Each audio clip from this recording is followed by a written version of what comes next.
नमस्कार दोस्तों। तो आज मैं प्रस्तुत हूँ मुंशी प्रेमचंद की एक और कहानी लेकर, जिसका नाम है बड़े घर की बेटी। तो चलिए कहानी की शुरुआत करते हैं। बेनी माधो सिंह गौरीपुर गांव के जमींदार और नंबरदार थे।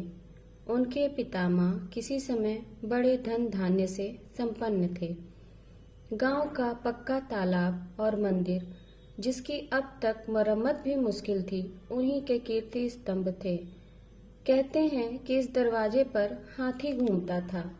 अब उसकी जगह एक बूढ़ी भैंस थी, जिसके शरीर में अस्थि पंजर के सिवा और कुछ ना रहा था, लेकिन शायद दूध बहुत देती थी, क्योंकि एक ना एक आदमी हाड़ी लेकर उसके सिर पर सवार ही रहता था। बेनी माधो सिंह अपनी आधी से अधिक संपत्ति वकीलों को भेंट कर चुके थे। उनकी वर्तमान आय 1000 रुपये वार्षिक से अधिक न थी। ठाकुर साहब के 2 बेटे थे। बड़े का नाम नीलकंठ सिंह था। उसने बहुत दिनों के परिश्रम और उद्योग के बाद बीए की डिग्री हासिल की थी। अब वह एक दफ्तर में नौकरी करता था। छोटा लड़का लाल बिहारी सिंह दोहरे बदन का सजीला और हट्टा कट्टा जवान था। भैंस का 2 सेर ताजा दूध वह उठकर सवेरे पी जाता था। नीलकंठ की दशा बिल्कुल उसके विपरीत थी। इन नेत्रप्रिय गुणों को उसने बीए इन्हीं 2 अक्षरों पर न्यौछावर कर दिया था। इन 2 अक्षरों ने उसके शरीर को निर्बल और चेहरे को कांतिहीन बना दिया था। इसी से वैद्य ग्रंथों पर उनका विशेष प्रेम था। आयुर्वेदिक औषधियों पर उनका अधिक विश्वास था। शाम सवेरे उनके कमरे से प्रायः खरल और सुरीली कर्ण मधुर ध्वनि सुनाई दिया करती थी। लाहौर और कलकत्ते के वैद्यों से बड़ी लिखा पढ़ी रहती थी।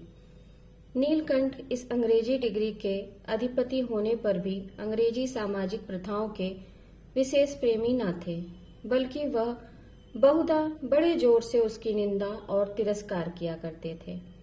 इसी से गांव में उनका बड़ा सम्मान था।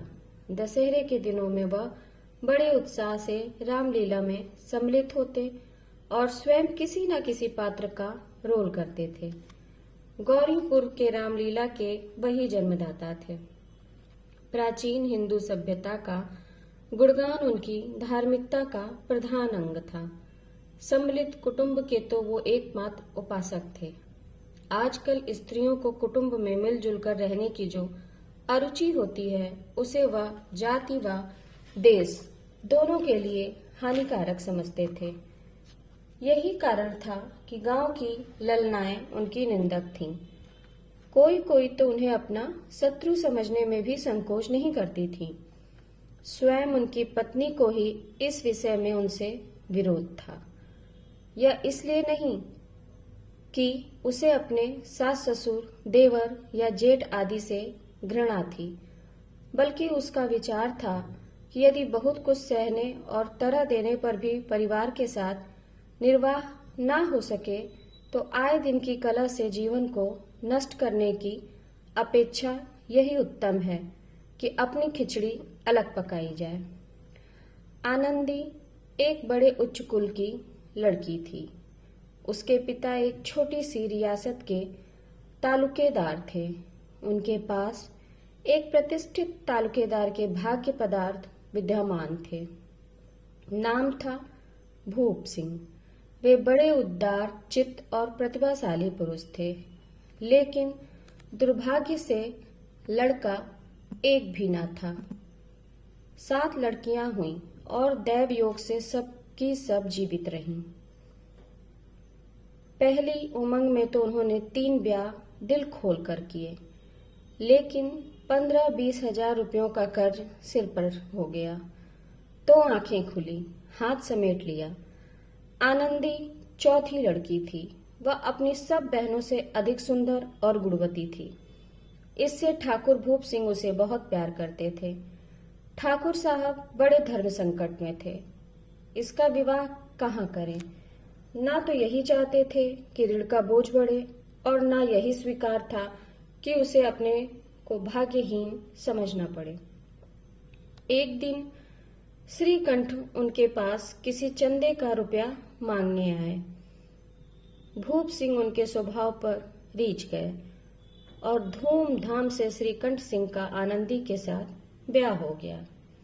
आनंदी अपनी ससुराल आई तो यहाँ का रंग ढंग कुछ और ही देखा। जिस टीम टाम की उसे बचपन से ही आदत पड़ी हुई थी वह यहाँ नाम मात्र न थी। न जमीन पर फर्श, न दीवार पर तस्वीरें। यह एक सीधा सादा देहाती गृहस्थ का मकान था। लेकिन आनंदी ने कुछ ही दिनों में अपने को इसी नई अवस्था में ऐसा अनुकूल बना लिया मानो उसने विलास के सामान कभी देखे ही न थे।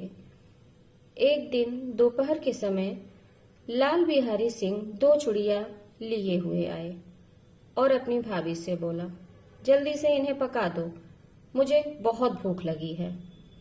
आनंदी भोजन बनाकर उसकी राह देख रही थी। अब वह नया व्यंजन बनाने बैठी। हांडी में देखा तो घी पाव भर से अधिक ना था। बड़े घर की बेटी किफायत क्या जाने, उसने सब घी मांस में डाल दिया। जब लाल बिहारी खाने बैठा तो दाल में घी ना था। बोला, दाल में घी क्यों नहीं डाला? आनंदी बोली, सारा घी मांस में पड़ गया। लाल बिहारी गुस्से से बोला, अभी परसों ही घी आया है, इतनी जल्दी कैसे खत्म हो गया? आनंदी बोली, आज तो कुल पाव भर रहा होगा, वह सब मैंने मांस में डाल दिया। जिस प्रकार सूखी लकड़ी जल्दी से जल उठती है उसी तरह क्षुधा से बावला मनुष्य जरा जरा सी बात पर तिनक जाता है। लाल बिहारी को भाभी की यह टिड़ाई बहुत बुरी मालूम हुई। वह तुनक कर बोला, मायके में चाहे कितना घी बहाती रहो मगर यहाँ ऐसा नहीं चलेगा। स्त्रियां गालियां सह लेती हैं, मार भी सह लेती हैं, लेकिन मायके की निंदा उससे नहीं सही जाती। आनंदी मुंह फेरकर बोली, हाथी मरा भी तो 9 लाख का, वहां इतना घी नित्य नाई कहार खा जाते हैं। यह सुनकर लाल बिहारी जल भुन गया। उसने थाली उठाकर पटक दी और बोला, जी चाहता है कि तेरी जीभ पकड़कर खींच दूं। आनंदी को भी क्रोध आ गया। वह लाल पीली होती हुई बोली, वह होते तो आज इसका मजा चखाते। अब अनपढ़ उजट ठाकुर से ना रहा गया। उसकी पत्नी एक साधारण जमींदार की बेटी थी। जब जी चाहता उस पर हाथ साफ कर लिया करता था। उसने खड़ाऊ उठाकर जोर से आनंदी की ओर फेंका और बोला, जिसके गुमान पर भूली हुई हो उसे भी देखूंगा और तुम्हें भी। आनंदी ने बड़ी फुर्ती से हाथ से खड़ाऊ रोकी। उसका सिर बाल बाल बचा, लेकिन उंगली में काफी चोट आई। वह क्रोध के मारे हवा में हिलते पत्ते की तरह कांपती हुई अपने कमरे में चली गई। स्त्री का बल और साहस, मान मर्यादा पति तक है। उसे अपने पति के ही बल और पुरुषत्व का घमंड होता है। वह खून का घूंट पीकर रह गई। यह घटना बृहस्पतिवार को घटी थी। श्रीकंठ सिंह शनिवार को घर आया करते थे। 2 दिन तक आनंदी कोप भवन में पड़ी रही। न कुछ खाया न पिया, पति की बाट देखती रही।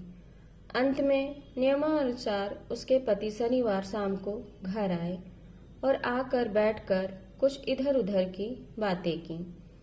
कुछ देश काल संबंधी समाचार तक कुछ नया आदि की चर्चा करने लगे। यह बातचीत करीब 10 बजे तक चलती रही। गांव के भद्र पुरुषों को इन बातों में ऐसा आनंद मिलता था कि खाने पीने की सुध भी नहीं रहती थी। श्रीकंठ को पिंड छुड़ाना मुश्किल होता जा रहा था। ये 2-3 घंटे आनंदी ने बड़ी मुश्किल से काटे। किसी तरह भोजन का समय आया, पंचायत उठी, एकांत हुआ तो लाल बिहारी ने कहा, भैया आप जरा भाभी को समझा दीजिए कि मुंह संभाल कर बात किया करे, नहीं तो एक दिन अनर्थ हो जाएगा। बेनी माधो सिंह ने बेटे की ओर से साक्षी दी। हाँ, बहू बेटियों का यह स्वभाव अच्छा नहीं कि मर्दों के मुंह लगे। लाल बिहारी ने कहा, वह बड़े घर की बेटी है तो हम भी कोई कुर्मी कहार नहीं है। यह सुनकर श्रीकंठ ने चिंतित स्वर में पूछा, आखिर बात क्या है, मैं भी तो जानूं। लाल बिहारी बोला, कुछ नहीं भैया, यूं ही अपने आप उलझ पड़ी। मायके के सामने हम लोगों को कुछ समझती ही नहीं। श्रीकंठ भोजन के बाद आनंदी के पास गए। आनंदी ने देखा कि वो कुछ तीखे से थे। उसने पूछा, चित्त प्रसन्न तो है ना? श्रीकंठ बोले, मेरा चित्त तो प्रसन्न है, लेकिन मैंने सुना है कि तुमने आजकल घर में उपद्रव मचा रखा है। यह सुनकर आनंदी की त्योरियां पर बल चढ़ गए। झुंझलाहट के मारे उसके बदन से ज्वाला सी दहक उठी। बोली, जिसने तुमसे यह आग लगाई है, अगर वह मुझे मिल गया तो उसका मुंह झुलसा दूंगी। श्रीकंठ बोले, इतनी गर्म क्यों होती हो? कुछ बताओगे भी या नहीं? आनंदी बोली, क्या बताऊं, मेरा भाग्य ही खराब है। नहीं तो गंवार छोकरा जिसको चपरासीगिरी करने का भी ढंग नहीं, मुझ पर खड़ाऊ मारकर योना करता। श्रीकंठ बोले, साफ साफ बताओ, आखिर बात क्या हुई है, मुझे भी तो पता चले। आनंदी बोली, परसों तुम्हारे लाडले भाई ने मुझसे मांस पकाने को कहा। हांडी में जितना घी पाव भर से भी कम था, वह सब मैंने मांस में डाल दिया। जब वह खाने बैठा तो कहने लगा, दाल में घी क्यों नहीं है? बस इसी पर मेरे मायके वालों को भला बुरा कहने लगा। मुझसे भी ना रहा गया। मैंने कहा कि वहां इतना घी तो नाई का हार खा जाते हैं। बस इतनी सी बात पर उस अन्यायी ने मुझ पर खड़ाऊ फेंक मारी। यदि मैं उसे हाथ से ना रोकती तो मेरा सिर फट जाता। जाकर उसी से पूछो, मैंने जो कुछ कहा है वह सच है या झूठ? यह सुनकर श्रीकंठ की आंखें गुस्से से लाल हो गईं। बोला, अच्छा तो ये बात है, उस छोकरे की इतनी हिम्मत? आनंदी स्त्रियों के स्वभाव अनुसार रोने लगी, क्योंकि आंसू उनकी पलकों पर रहते हैं। श्रीकंठ बड़े धैर्यवान और शांत पुरुष थे। उन्हें इससे पहले कभी भी गुस्सा नहीं आया था। स्त्रियों के आंसू पुरुष की क्रोधाग्नि भड़काने में तेल का काम करते हैं। रात भर करवटें बदलते रहे। प्रातःकाल वे अपने पिता के पास जाकर बोले, बापूजी, अब मैं इस घर में नहीं रह सकता। तो आज यहीं तक। इस कहानी का अगला भाग मैं कल आपके सामने लेकर प्रस्तुत होंगी। आपसे एक अनुरोध है, अगर आपको मेरी कहानियाँ अच्छी लगती हैं तो कृपया मेरे चैनल को सब्सक्राइब करिए, लाइक करिए, शेयर करिए। नमस्ते।